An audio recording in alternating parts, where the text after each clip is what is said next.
Now we're going to glue the two halves of our airplane together. So the first thing you want to do is just hold them in place and try to line them up as best you can.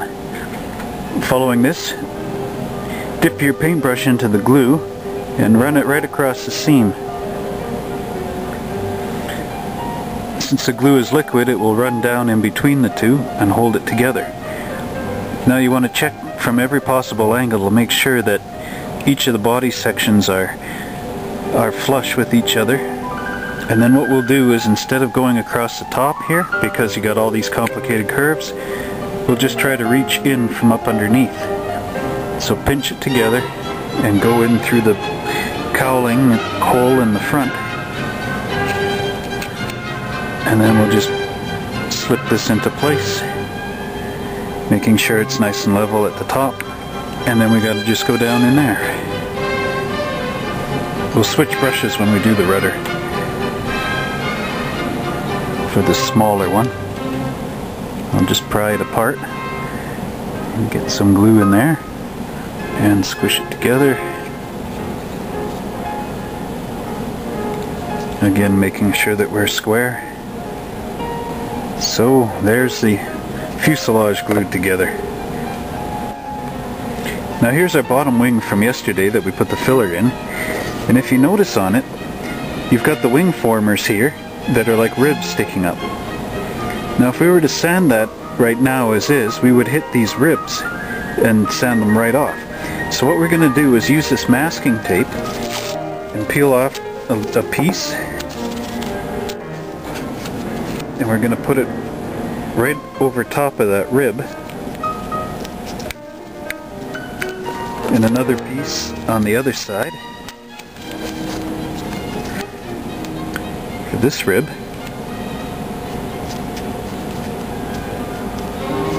And we'll do the same on this end. Now the tape will act as a cover to protect our ribs so we don't sand them right off. And now just cross sand until the filler is down flat. And the same for the other side. I'm using 270 grit sandpaper, and you want to follow that out with 400 all the way up until about 1500, and there you go. You also want to feel if it's a low spot or not, which it doesn't feel too bad. And we should be able to take that away and still have our ribs. Now that the two halves of the fuselage are glued together, we can sand this down and make it as one flat consecutive piece. So what you want to do is feel for the side that's a little bit higher and file into that. There goes our little button.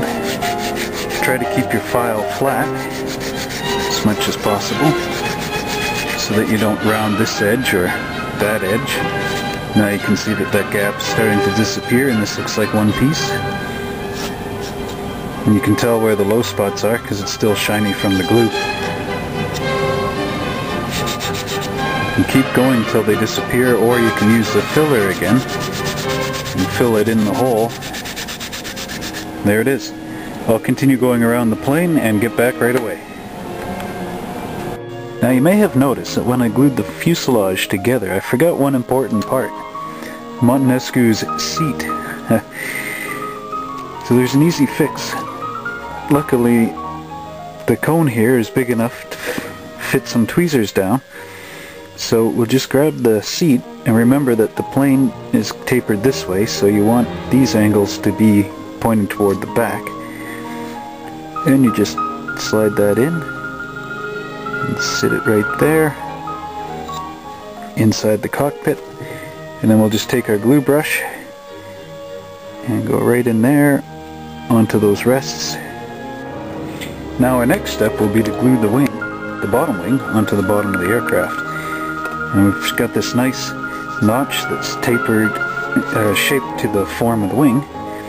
So what we'll do is put a little liquid glue in here, and then put the wing on, lining it up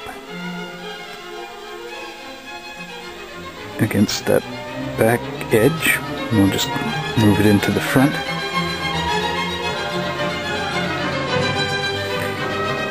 And apply some glue right there. And back here.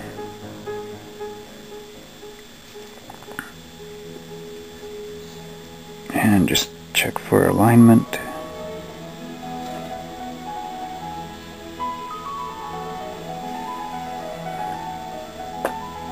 There, that should be nice and square. Now the next part of this is a bit more tricky. It's gluing on the tail fin. You'll notice here that there's a notch, and there it's flat. Now I was looking at the instructions and it says that the notch goes up underneath the rudder, like that. However, there's no real locators or guidance or anything. It's just a flat spot to a flat spot, so you really have to watch to see if you get it square. So, just like the under wing, we'll do the same thing. Put a bit of glue on there first, and slip that under. And now, we'll switch our glue brushes. As you can see, my tail fin's crooked, but that's okay, because we just want to get the glue there for now. This one's going to be tricky because it's got to be aligned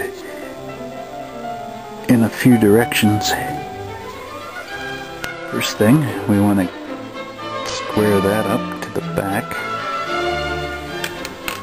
Then we also want to check it this way to square it with the top as best we can. And remember that as we move it, we might also have to come this way or that way to make sure that it's centered to that rear rudder. Now the next thing you want to check is your wing struts. When they were mounted on the parts tree, they were mounted on the connecting pins to where they're going to fit in the wing.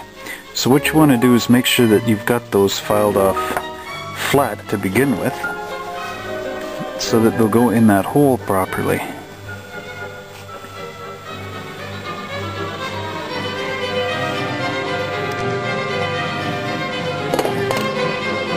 Now I was examining these and I noticed there's a lot of flash coming off here.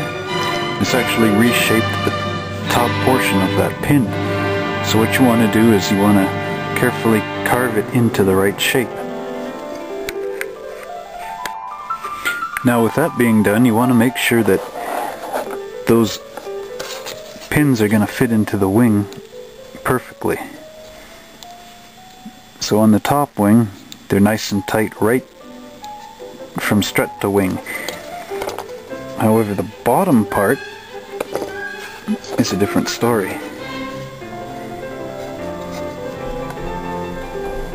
If you can see this properly, there's a gap between the wing and the strut. The strut's not sitting on the wing as it's supposed to. So for this, we just take our file and we're going to file that point down until it does fit flush into the wing. There it is. Now the next thing that we're going to do is take the plastic axle and replace it with a metal axle. And the reason for this is that the plastic tends to bend, so when you've got your model on the shelf, the wheels start to bend up, as well as you've got to take and clean off the ends and remove the seam line, and sometimes you can't really get the thing nice and round. Whereas with the metal axle, it's nice and rigid, so it'll never bend. So what we'll do is we'll just take our plastic axle and line it up with our metal axle, and we're going to take this and drop it right into the miter box here, and just check that for length. Got to go in a little more, right about there. And we'll just keep our thumb up against this ridge here, hold it axle in place, and drop our saw right in there and saw it through.